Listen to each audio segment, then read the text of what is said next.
Rutherford Issues with Bryan Barrett on FM 101.9 and AM 1450 Murfreesboro, FM 100.5 Smyrna. Listen and watch at WGNSradio.com. Rutherford Issues, powered by Middle Tennessee Electric with over 3,600 miles of fiber. United Communications delivers nearly perfect reliability across the region. More at mte.com/internet. We are joined here this morning by the executive director of the Beesley Animal Foundation, Beesley Animal Clinic. It's Dawn Roberts who's joining us here this morning. Good morning to you. Good morning. How are you? I'm hanging in there. Yeah. It's been a rush this morning. Like a hair and a biscuit, right? Yeah. You know, when I think of hanging in there, have you seen this black and white drawing where it's I guess it's a seagull or something in the river, you know, and then if you look at it from a color perspective, it's got the frog that's like grabbing it around the neck. Have you seen that? Yeah. That then it says hang in there, you Yeah. know. That's my feeling. Yeah. Yeah. You too, right? Right, yeah. We haven't had a chance, I don't think, you and I to talk since your big event, 6 weeks ago or so? About then, yeah. Because Katie was here last month, wasn't she? Yeah. I think so. Yeah. So, no, it was great. It was, celebrating 45 years in the community. And, we're just grateful for all of our supporters and sponsors that have kind of been on the journey with us there's a few that have been on the journey from the very beginning. So it was nice to see them still there. And so many new ones have joined us. And, we can't do it without the community and the support. So, yeah. And as our community gets bigger, so does really the need. The need, absolutely. Well, this economy, just it's just so uncertain and times are just tough for a lot of people. So, but yeah, as more people move in, the need is growing and we see that every day. So, and more people means more animals, and, spay and neuter is such an important part of controlling pet population, because if your human population grows and you're not controlling the pet population and you bring more pets, I mean, it just gets out of hand, right? It really does. And, I see stories, and I think it's kind of common everywhere that there's just so many people just finding dogs or cats abandoned, and just, people are tough times, and spay and neuter, it's, it's much easier to feed one dog than to feed 10. So. And unfortunately, a lot of times when that happens, we kind of maybe lose our mind almost a little bit, and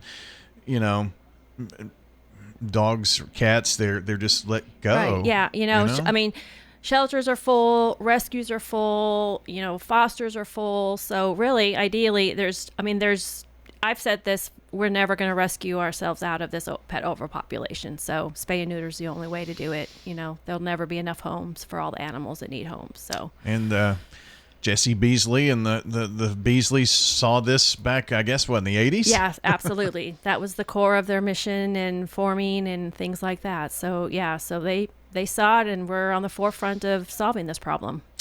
Well, that's part of the work. I mean, your work's really expanded since the first 45 years, Yeah, it's right? really exciting. Yeah. So, we do now wellness services at the clinic, basic prevention, and, we have community outreach where we give vaccinations. We help those that are facing homelessness, the senior citizens, and dog and cat food.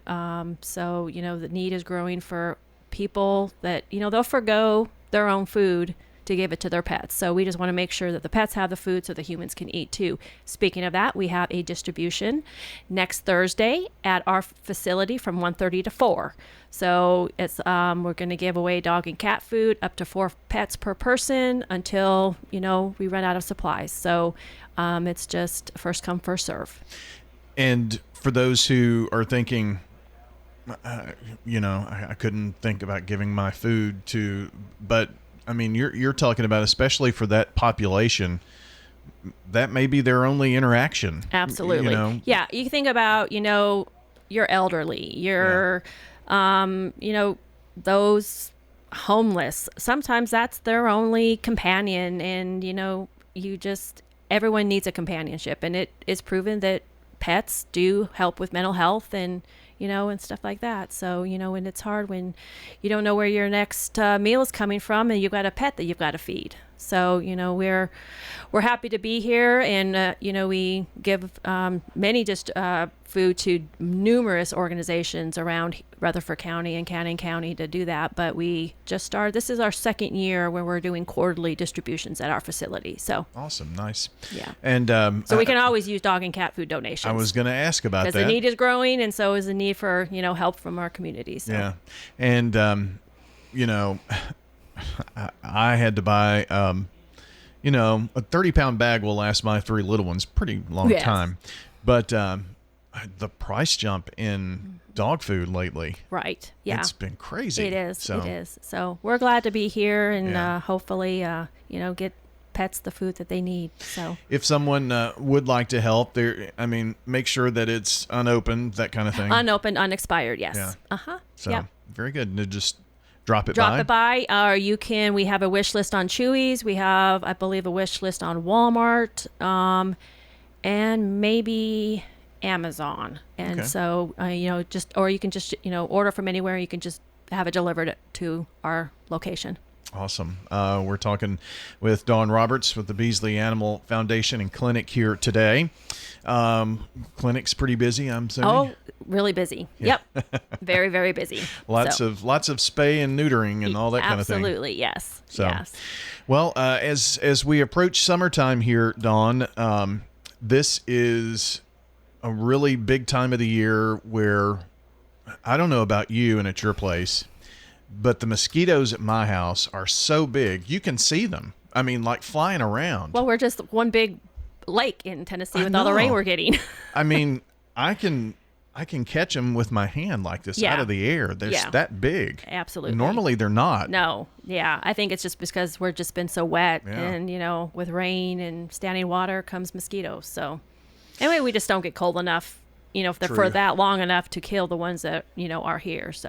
So protection against that, what's the best way? Yeah. So, I had a message that we posted on social media the other week from our veterinarians. Unfortunately, the last couple of months, we have seen quite a few dogs test positive for heartworms. And that's a trend that, saddens us, and it's not one that we like to see, especially because it's preventable. So the easiest and best way to prevent heartworms is that your dog and cat stay on prevention year-round.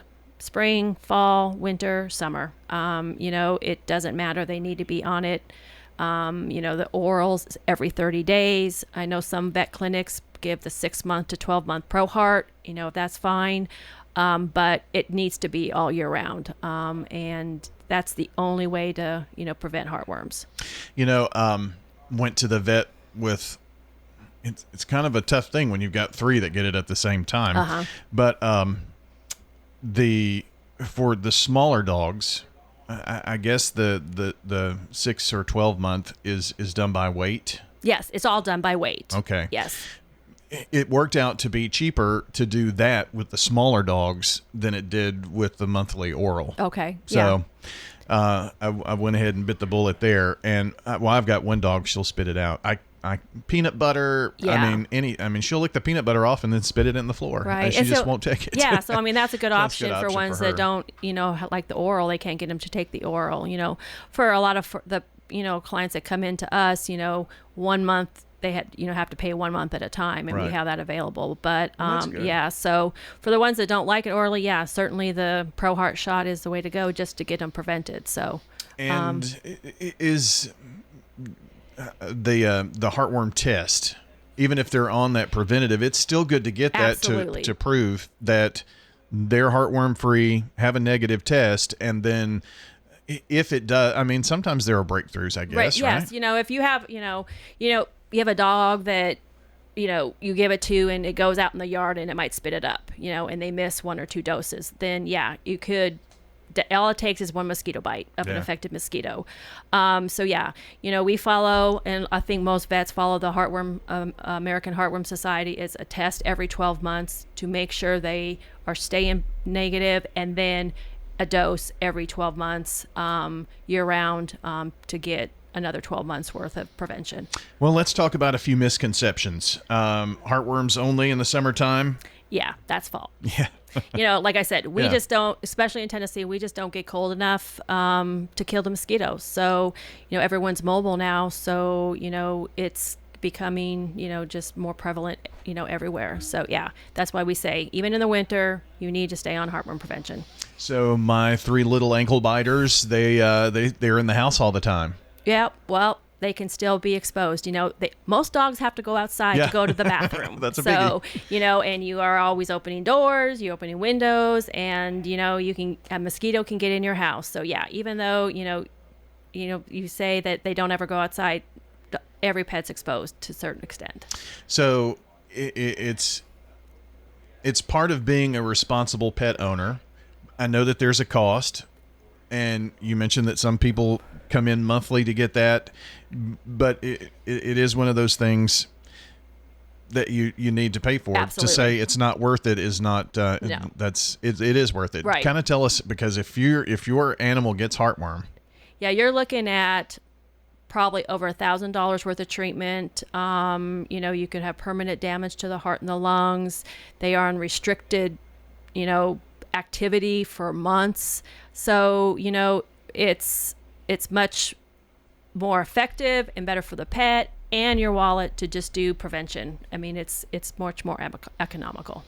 The American Heartworm Society, I didn't know there was such a thing, but the annual testing is very, very important. Yes, it is. Even Yes. if you're on preventative. Right. Yes. And like I've told, we tell our clients, if you stay on it all month and for some reason your dog or cat has built immunity to it, or your dog spits it out or something, there are options where the manufacturer can help with that treatment, but you have to show that you are diligent and you're responsible and you're giving them the heartworm prevention.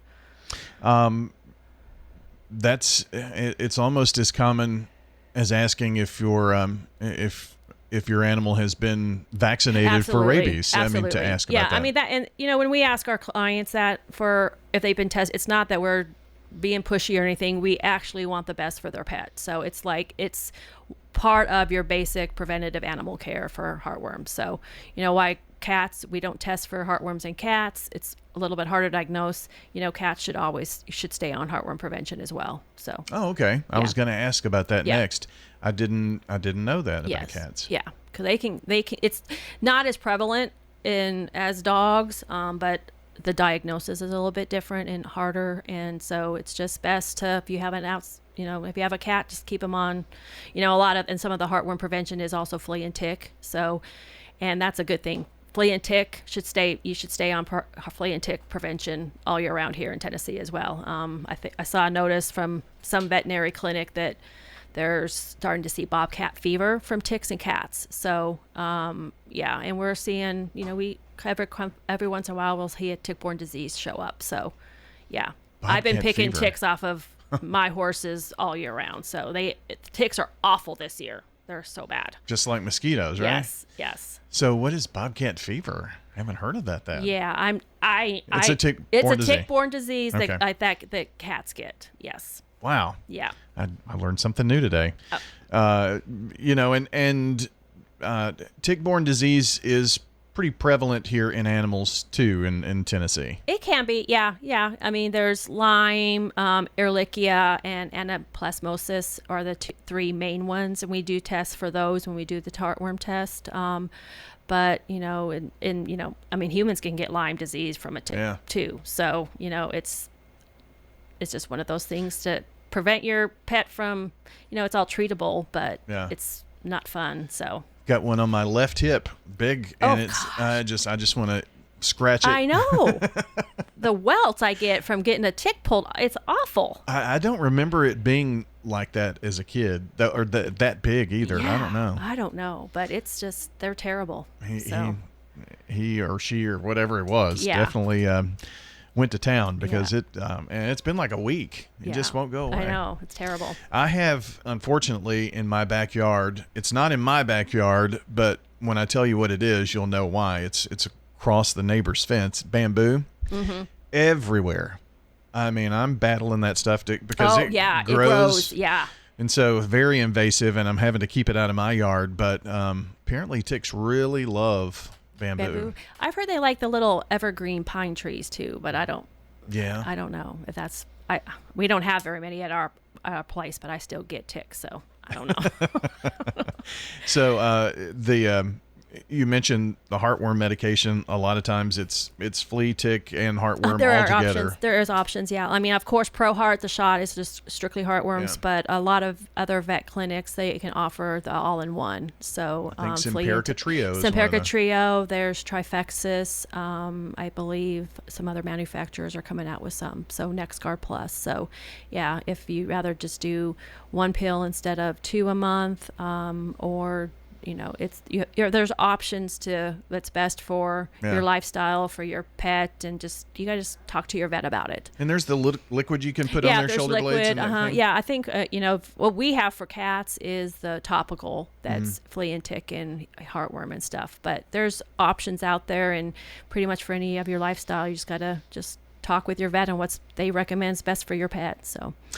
Fun conversation. Well, I say fun conversation. Necessary conversation. Absolutely. We learned a lot today. Yeah. Dawn, thanks for coming in. I did want to say, if your listeners or whoever nominated the Beesley Animal Clinic staff for Good Day of the Neighbor. Oh, yeah. I appreciate it. Thank you so much. The staff works hard, and we appreciated that recognition. Certainly do. Work very hard over there at the Beesley Animal Clinic and Foundation. Find out more online. I'll put links to their websites and socials in the podcast. Have a good day, everybody.